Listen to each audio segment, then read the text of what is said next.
अस्सलाम वालेकुम। वालेकुम अस्सलाम। कैसे हैं आप? अल्हम्दुलिल्लाह जी। बहरिया टाउन कराची में कुछ रूमर्स हैं कि यूटिलिटीज़ बहरिया टाउन की बंद होने जा रही हैं। कुछ दिन पहले हम पानी का देख रहे थे, तो इस तरह से हो सकता है कि बिजली का भी चंद दिनों में सुनने को मिले। तो इसके हवाले से आप क्या कहना चाह रहे हैं? अच्छा डॉक्टर साहब, देखिए बहरिया टाउन के अंदर इस वक्त 25 से 30 हज़ार फैमिलीज रह रही हैं और लाखों लोग बनते हैं और हर तरह के लोग हैं यहाँ पे। गवर्नमेंट के लोग भी हैं, प्राइवेट लोग भी हैं, बहरिया का स्टाफ भी है।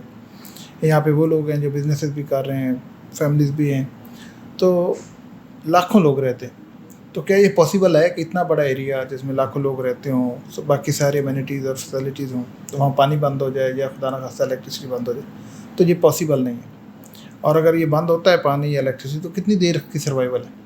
देखिए, जो गवर्नमेंट होती है, जो स्टेट होती है, वो लोगों को फैसिलिटेट करती है, वो सर्विसेज प्रोवाइड करती है थ्रू वो प्राइवेट किसी बंदे के करते हैं या खुद करते हैं। जैसे अगर बहरिया टाउन की बात करते हैं, तो बहरिया टाउन ने एक प्रोजेक्ट लॉन्च किया और उसके अंदर उन्होंने अपना इंफ्रास्ट्रक्चर बनाया और सर्विसेज दी और लोग यहाँ आके आबाद हुए।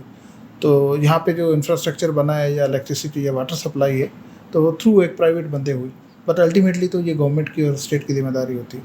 तो गवर्नमेंट जो है और स्टेट जो है ना, इस चीज़ को मेक श्योर करती है कि लोगों को सर्विसेज प्रोवाइड की जाए और उनको फैसिलिटेट किया जाए।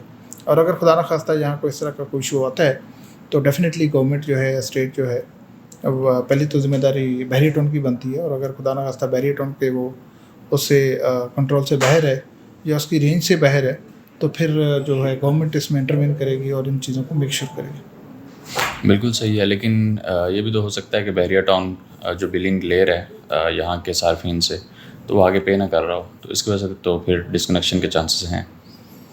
देखें, दो इस तरह की काफ़ी रूमर है कि बिल पे नहीं हुआ है, एक रूमर है। दूसरी रूमर है कि जी कनेक्शन जो है वो इलीगल हैं। तीसरा ये है कि ये चीज़ों की अप्रूवल नहीं है। ये जो भी सिनेरियो देखें, ये एक तो पहली बात ये कि आज की बात नहीं है, ये पिछले 8-10 साल से यहाँ लोग रह रहे हैं और ये सर्विसेज मौजूद है। और अगर इनकी लीगलिटी में कोई इशू है या इनकी कोई अप्रूवल्स पेंडिंग है, तो पहले 7-8 साल जिस तरीके से चलता आ रहा है, जब तक अप्रूवल नहीं तब तक भी इसको चलाना पड़ेगा। इसके जो भी कॉन्सिक्वेंसेस हैं, इसका कोई फ़ाइन होता है, इसकी कोई एक्स्ट्रा पेमेंट होती है, जो भी इसका रास्ता है, उसका रास्ता बनेगा। और अगर बिल की पेमेंट की बात है कि अगर बिल उसको नहीं पे हुआ तो बिल पे हो जाएगा। फॉर एग्जांपल, आज बहरिया टाउन कहता है या कोई उनके पास फंड्स नहीं है या फंड्स ट्रांसफ़र नहीं हुए, ज़ाहिर है जिस तरह की क्यूरीज चल रही हैं, ये भी रूमर्स हैं कि अकाउंट्स सीज़ हो गए। ज़ाहिर है जब क्यूरीज होती हैं या कोई केस चल रहा हो तो अकाउंट्स भी सीज़ होते हैं। फॉर एग्जांपल, अकाउंट सीज़ हुआ है, वहाँ पे लिक्विडेशन नहीं है और फंड्स ट्रांसफ़र नहीं हो रहे, तो बहरिया टाउन के पास इतने बड़े एसेट्स हैं, वो किसी भी एसेट को डिस्पोज ऑफ करके ये लायबिलिटी पे ऑफ हो जाएंगी। तो ये कोई ऐसा मैं नहीं समझता कोई इतना बड़ा इशू है जो सॉर्ट आउट होने वाला ना हो।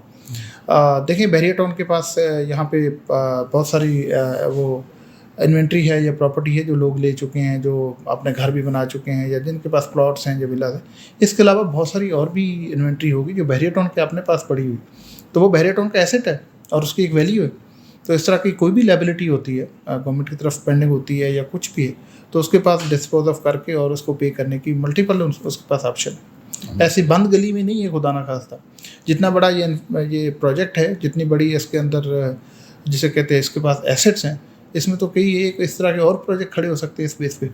जितनी गुडविल है, जितने लोगों को ट्रस्ट है, जितने लोग यहाँ पे शिफ्ट हो रहे हैं, जितने लोग यहाँ पे फैसिलिटेट हो रहे हैं, जितने लोगों ने यहाँ से फ़ायदा उठाया या उठाने जा रहे हैं या फ्यूचर में भी उठाएंगे, ज़ाहिर है इतना अच्छी लिविंग है। तो आप और मैं देखें 5 स्टार लिविंग एंजॉय कर रहे हैं और इंतहाई सस्ती, और कहाँ मिलती है, तो हम लोग इससे फ़ायदा उठा रहे हैं। बिल्कुल ऐसे, ठीक है। तो इसलिए ये फेजेज़ होते हैं। अगेन मैंने कल भी यही बात कर रहा था, ये फेजेज़ होते हैं, ये केस टू केस उनकी नोयत होती है या क्यूरीज होती हैं, ज़ाहिर लिटिगेशन भी चलती है, बेशुमार चीज़ें होती हैं।